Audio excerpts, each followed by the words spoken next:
To continue with this climate justice story, this is a nice nighttime image as a composite over many years by NASA satellites. And of course, you see clearly a pattern of distribution. This has many dimensions, right? If you go around any city, even in a developing country like India, most of the market lights will be on. Why? Well, safety, beauty, advertising, etc., etc. But you can see the amount of energy that's consumed just to keep the stores lit, not the streets. Okay, stores lit is tremendous. But the other thing is that it's not that where there is no light here, there are no people. It's just that they are so poor that they barely have access to electricity in many parts of India, Africa, and they are more mindful about turning the lights off when they leave the room, not because they're worried about climate change necessarily, but because they are poor and they can't afford the electricity, or they may be relying on solar lanterns and other things which actually only provide light for a couple of hours in the evening for or some other run refrigeration or so and so on. So this story really is that this in some sense corresponds to wealth as well, and not just that dark places are devoid of people. Okay, that's something to remember. Just jumping a little bit, you can also add to the global north and global south concept we just defined in the first podcast, and look at the consumption per capita emission in the global north and south. So obviously in generation 0, it's distributed in a very, very lopsided way. How do you drive towards sustainability in the future then? You would want to slowly increase the quality of life and standards of living for the global south and reduce the emissions by the global north. Obviously it comes with increase in emission in the global south, but the overall emission has to decrease. Do you see this drop here?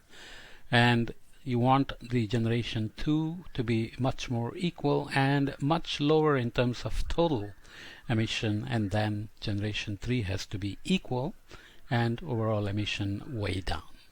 Is this possible?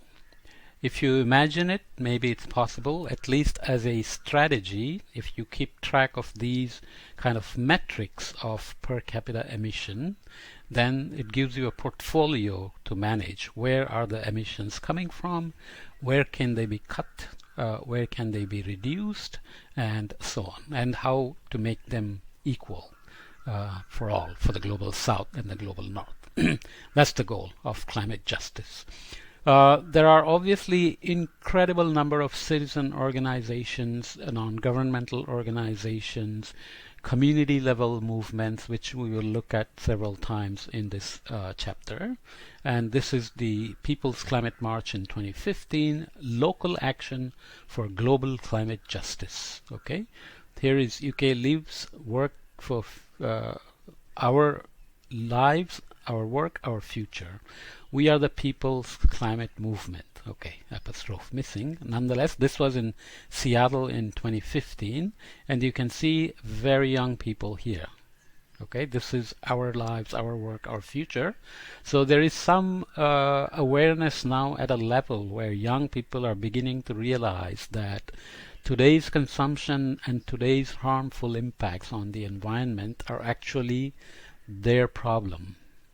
There are many issues involved there in terms of human behavior and human nature. For example, as a parent may be very comfortable in storing or leaving lots of money for the children, their education, sometimes even before the child is born, even before the marriage.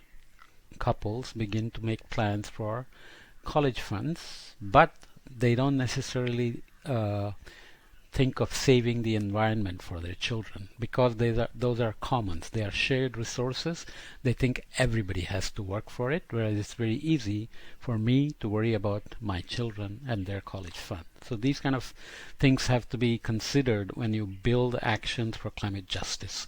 So this is showing a figure from from Raleigh, which is about the interconnected dimensions and benefits of inclusive climate growth. So any action towards injustice has to worry about few fundamental things: employment, as I mentioned, economy, and somehow the co-benefits. How do I benefit if somebody else takes my tax money and creates a better environment, safer future, better air quality, better water quality?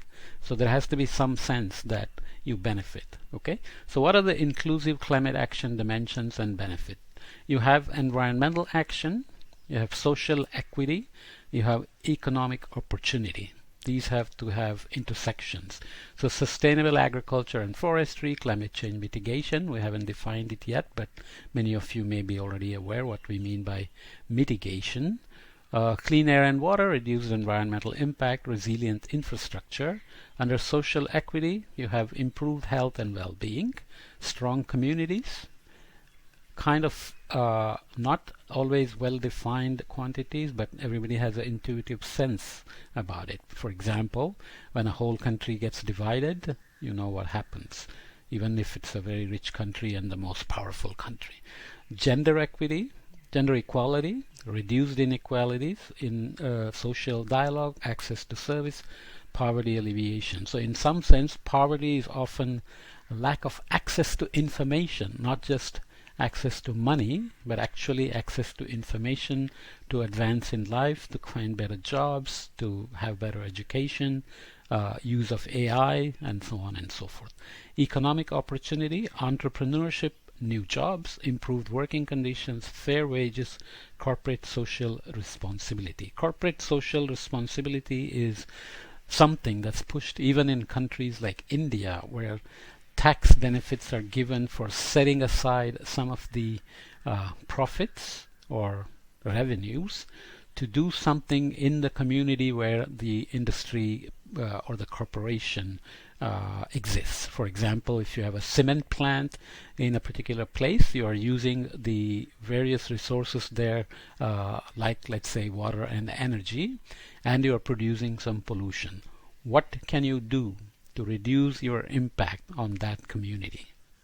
It can be local, it can be global, but nonetheless, corporate social responsibility is a big concept as well. So you can imagine the benefits in that case. You create employment, of course, but you also create goodwill by doing socially responsible activities like education, awareness, healthcare, cleaning the water, parks, etc. Okay, so these are kind of the issues that one has to start bringing together under climate justice and reducing environmental footprint for all.